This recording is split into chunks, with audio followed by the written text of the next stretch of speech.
G'day guys, top 10 reasons I hate Durianrider. First of all, oh my god, you're trolling my video, get out Durianrider! Just rolled out of bed, we've got Chris.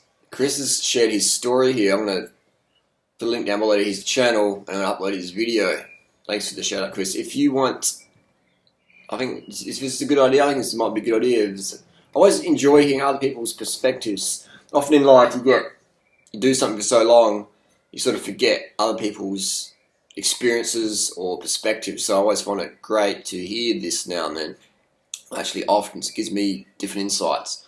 So if you would like your video featured, and I'll try and do people I've never done before on YouTube, so if you can maybe share your story about some advice that Durianrider freely gave you, how it's been for you, etc. You could send me the video on Facebook, DM on Facebook, or you could do it on Instagram. They're the best ways to contact me with the video, stuff like that. And I'll put some more little compilation stuff together. This is Chris. Check it out. Hello everyone, welcome to my first ever YouTube video. My name's Chris, I'm type 1 diabetic and I am vegan. So basically, why am I making this video? Well, you're on my new channel, High Carb Diabetic, and basically I've made this channel to help people with diabetes, people who are type 2 and type 1, and just people who want to go vegan in general. So to give you a bit of background about myself, I basically used to be the kind of person out there who would eat, the standard Western diet, lots of meat, chicken, fish. I used to hit the gym constantly, neck loads of protein shakes, and I probably started hitting the gym when I was about 20 and was at it quite seriously for about 6 years. Really liked it, made quite some good gains. I thought I was healthy at the time.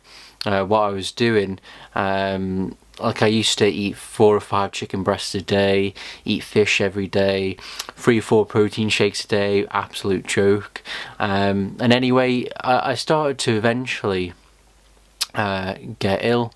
So in around the middle of 2013, what happened was I started to lose weight, and which is what I wanted to do. So at the time I was about 190 pounds, and it's probably about 20% body fat, and I just wanted to get leaner.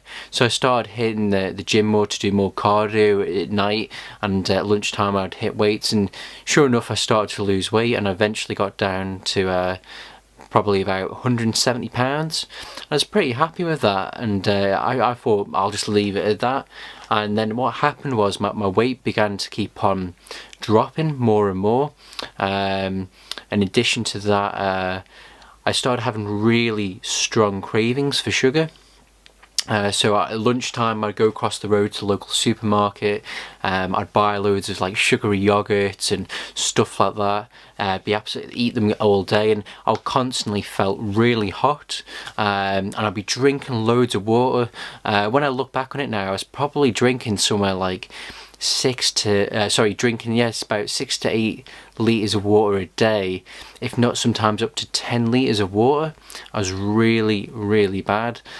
So it started around the middle of 2013, so probably about May, and I saw my weight go down, saw my strength decline in the gym, so I was probably deadlifting about 308 pounds. That was my max deadlift, and I eventually got to the stage where I couldn't deadlift about 140 pounds. I couldn't really pick it up, and if I did, it was just for like a rep or two, and my health began declining. But at the time I never saw it, and it never occurred to me that I was actually ill and there was something wrong with me. It's like just this really insane mental fog.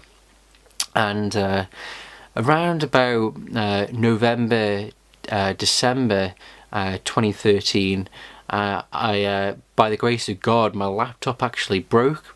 The laptop I had at the time. So what happened was I had to turn my PS3 on, which I hadn't used in ages, and I wanted something to watch, so I started watching Netflix, and I came across a documentary called Forks Over Knives, and it completely changed my life, I would say, there and then.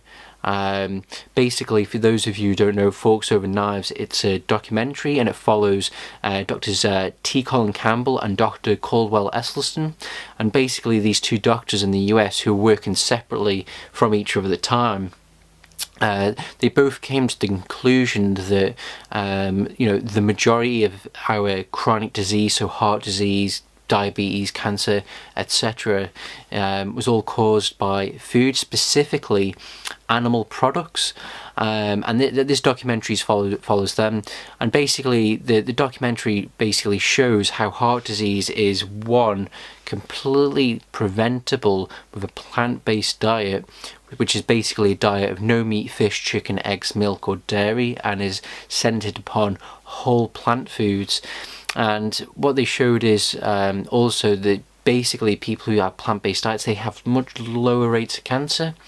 So as soon as I watched this, it began to sort of change my life, and I realised that basically this is perhaps this could be why I'm ill. And when I was watching the documentary, it actually talked about a condition that can happen when you have too much protein in your diet. I think they call it something like protein acidosis or something along those lines, where essentially, because proteins are amino acids, if you have too many, what can happen is it can create an acidic environment inside of your body. And what happens is your body actually has to leach calcium from the bones to neutralize it. So I came to the conclusion that this is what's wrong with me, and I need to do something about it. So I binned all my protein shakes, binned all my supplements, haven't had one since, and I started to drastically cut back on the amount of meat and chicken, fish that I was having, and the amount of animal products I was having. But the problem was, I still wasn't 100% vegan. I was still ill.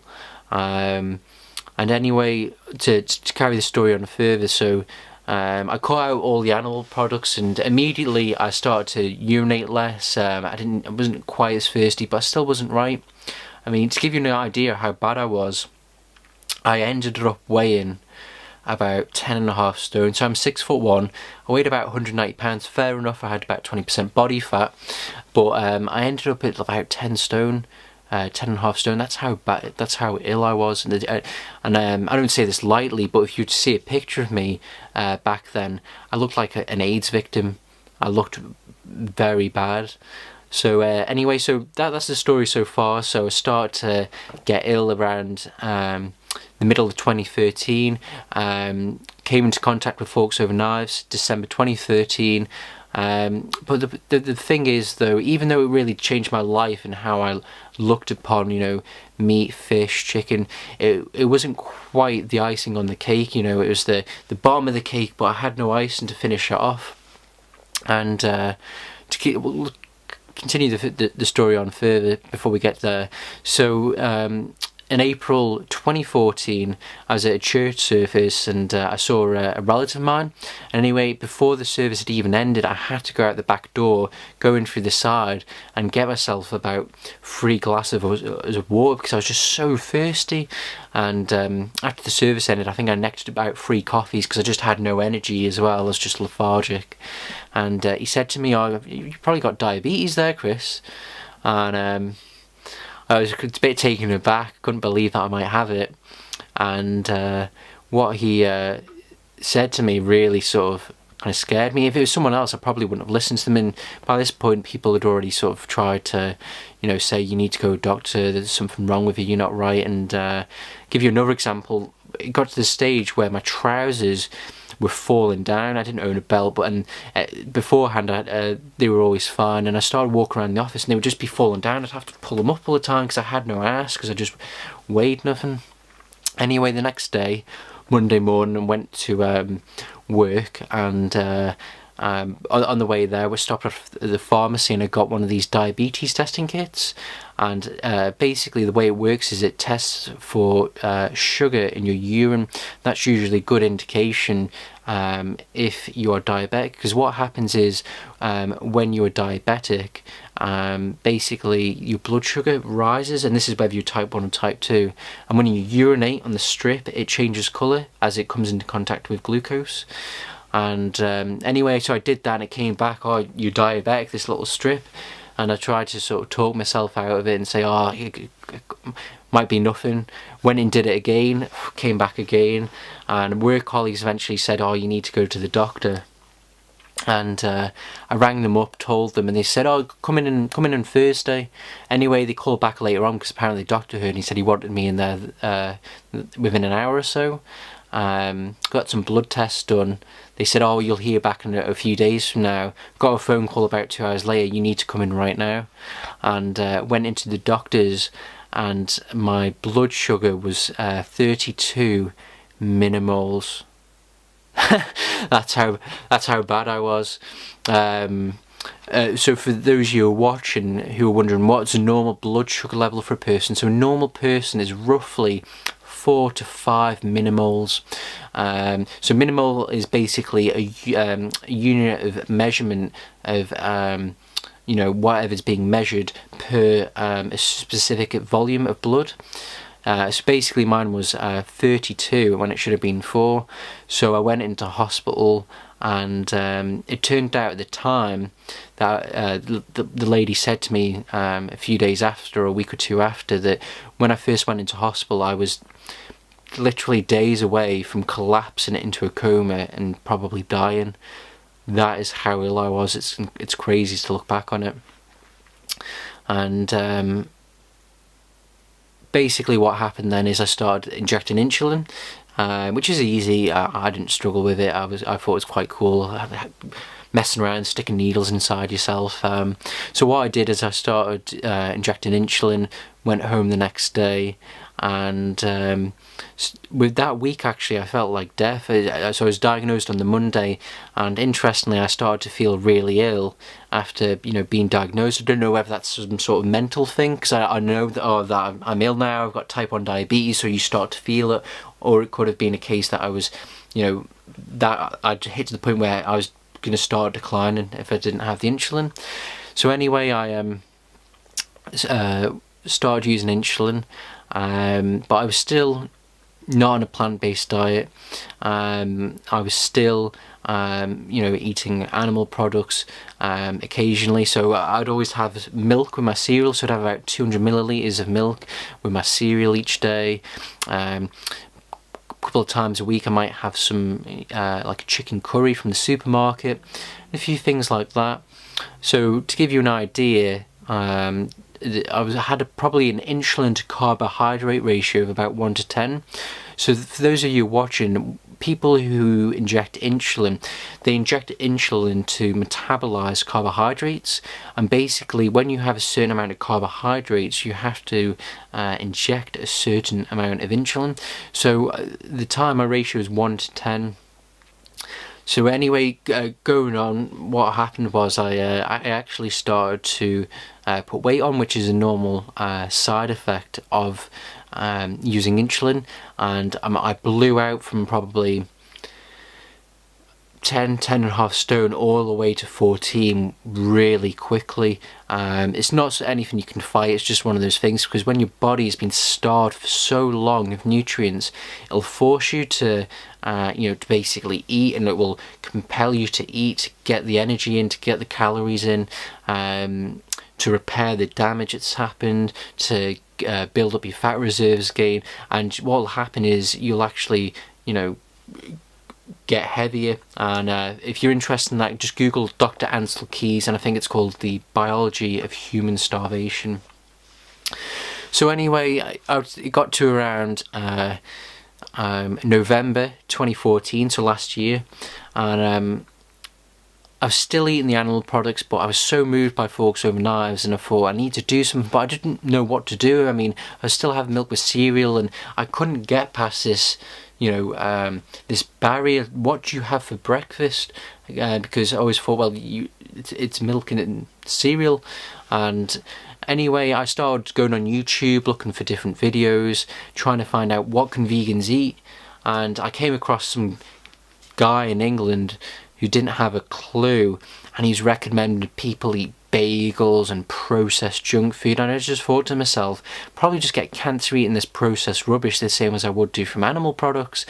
And I was really close to giving in. And then I came across Durianrider. So for those of you who don't know, Durianrider is a very popular YouTube vegan YouTuber. He's probably him and his girlfriend Freely, they're probably the leading YouTubers at the moment in terms of veganism and getting the message out there. And Durianrider, he's an Australian fella, lives in Australia, and his real name's Harley Johnstone. And I just watched his videos, and he was just so brutally honest with the truth. He wouldn't hold back, and he would just say it how it was. And I just saw this guy smashing down, 10, 15 bananas. He would have a smoothie maker or a blender, and he'd just be smashing it in. And straight away, I just had this, I know what I can eat now. And so the next, I was on I think it was the Sunday, the 9th of November. That's the first time I watched his video. And I don't know how I came across him. He must have been in the suggested videos. Anyway, I started watching his videos, and I must have spent 4 or 5 hours watching this guy's videos. And I made the commitment there and then, I'm going to go vegan. No more, dead animals, none of that rubbish. And I went vegan, and the reasons why I went vegan mainly were because I didn't want heart disease, I didn't want cancer, I don't want those, illnesses and diseases, especially if they're completely preventable.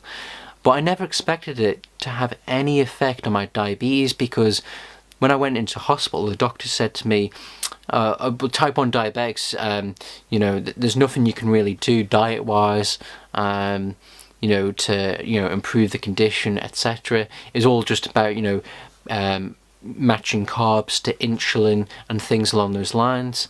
And anyway, what happened was I started having hypoglycemic attacks in work. And so to give you a bit of an idea of what I was eating, so I was probably eating I was eating fruit every single day for breakfast and dinner, and then I'd eat a cooked meal at night, so basically raw till 4. And what happened was I was at the time I wasn't using Chronometer to look accurately at my food. I think I was using Calorie King to work out roughly how many carbs were there. But basically I started having hypos, and what happened was that this vegan diet, was making my body more sensitive to insulin. So like I said before, I was on an insulin to carbohydrate ratio of about 1 to 10. Now then, to stop having hypos, when I adjusted it, it went from about 1 to 10 to 1 to 18. And then it went from about 1 to 18 to 1 to 25, and then to about 1 to 35. And this was all within the space of a couple of days or a week. Like that, my body began to become sensitive to insulin. And the reason why is that type 1 diabetics can be insulin resistant. So for those of you who don't know, you have what's called insulin sensitivity and insulin resistance. So let's say, imagine this hand here is the cell, and let's imagine this hand here is sugar, and in between you have what's called insulin. And what happens is the insulin allows the sugar to come into the cell. But what happens is when you eat animal products, because they're high in fat and other different chemicals, what happens is it can literally clog and cover the cell. So what happens is the sugar can never get in, and the blood sugars go up, which means you have to use more insulin. And anyway, when I went vegan, what happened is my body became more sensitive, so I had less fat in my diet, less fat in my body, less fat covering my cells and in my cells. And what would happen is the carbohydrates, they could just go in, they didn't need that much insulin anymore. So I cut my insulin needs by about 2/3 by following Durianrider's advice. 2/3. I got less highs and I got less lows, less hypoglycemic attacks and less hyperglycemia, which is high blood sugars. addition to that, since then I've started losing weight gradually. My blood pressure came down, so my blood pressure averages like 120 over 70, sometimes 120 over 60. My resting heart rate came down into the 50s range when it was in the 60s. And also Durianrider got me into cycling.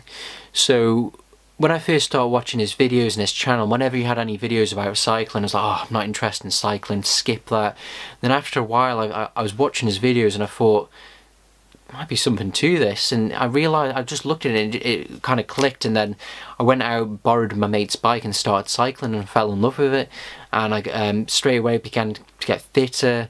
It helped my insulin sensitivity more, and really Durianrider has changed my entire life. So Forks Over Knives, you know, started it for me in the, you know, made me consciously aware that the food I was eating could kill me, could give me heart disease and cancer. But that information enough, you know, isn't always enough for someone to go vegan. You know, people need options, and what Durianrider did for me was give me options. He showed me what to eat, showed me how to eat, not to be scared of carbs, to smash it in. You know, that's one of the things I've always heard, is that, you know, diabetics can't eat carbohydrates because it causes high blood sugar. Let me tell you, carbohydrates in no way, shape or form cause high blood sugar. It's not true.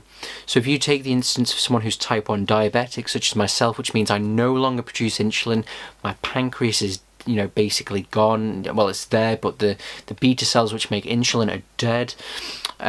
Why would blood sugar go up? Well, it's one of two reasons. One, the person no longer produces insulin, so therefore the sugar goes up. But two, what can happen is the people, they eat these really high fat diets, and as a result of that, what happens is they eat these high fat diets, but the insulin they use, it's not as effective, and then the blood sugar goes up. So it's not the carbs, it's either the lack of insulin, or they may be using insulin but they're having these high fat diets which cause insulin resistance. And for people who are type 2 diabetic, they are full blown insulin resistant. So with people who've got type 2 diabetes, 90 to 95% of it is caused by diet, and that's at a minimum. So people who have type 2 diabetes, what happens with them is they eat the high fat diet, so standard American diet, so bacon, eggs, meat, steak, etc. And what happens is, like I said before, the fat gets into their blood, covers their cells, the sugar can't get into the cell, the blood sugars begin to rise, the body tries to pump out more insulin to stop that, and what happens is eventually they become, you know, insulin resistant. And in that case there, it's not the carbohydrates that are the problem, it's the fat that is the problem, because it's the fat that causes the blood sugars to rise. So basically, what is this video that I'm making? And well, I suppose one, hi, my name's Chris, welcome to my channel. So it's an introduction as such, because I want to start helping people who've got diabetes, such as myself, and people who are type 2, in addition to the type 1s. And it's also a thank you video to Durianrider, because, you know, Durianrider changed my life. If I'd never come across his videos, I might still be eating dead animals now, giving myself, you know, heart disease, insulin resistance, because even though I knew it was wrong, from a health perspective, I didn't know what to eat, and Durianrider gave me those options, and he's been giving me those options in all those different videos, because he shows you what you can and can't eat, and I've learned so much from him over the last year or so. And just not that though, the fact that, you know, I wouldn't be cycling if it weren't for Durianrider. I wouldn't be cycling at all. And, you know, since I started cycling in February this year, you know, I've done some crazy stuff. I did a 105-mile bike ride. I never would have thought I'd do something like 105 miles, and that I did that within about 4 months of cycling. In the month of August, I did about 800 miles, you know, in a month of cycling. And it's just not that. He's really changed my entire outlook on life. You know, why do we do things, things like that? Do we do it because we want it, or do we do it because we want to impress people we don't care about, so they can, so they don't judge us? And it's just these little things, he's just not about, cycling food. He's very much a lifestyle person, people person, gets in people's heads and works out what's going on. So thank you for watching. I hope this has been useful. Like I said, it's my first video, and there'll be lots of videos to come, hopefully. Please type your questions and comments in the bottom. What videos do you want to see from me? What topics do you want me to do you want to see me cover about food, what I eat, diabetes, heart disease, cycling, etc. And please go subscribe to Durianrider, watch his videos. You'll learn a lot. And thank you very much, everyone, and thank you to Durianrider for changing my life. Peace.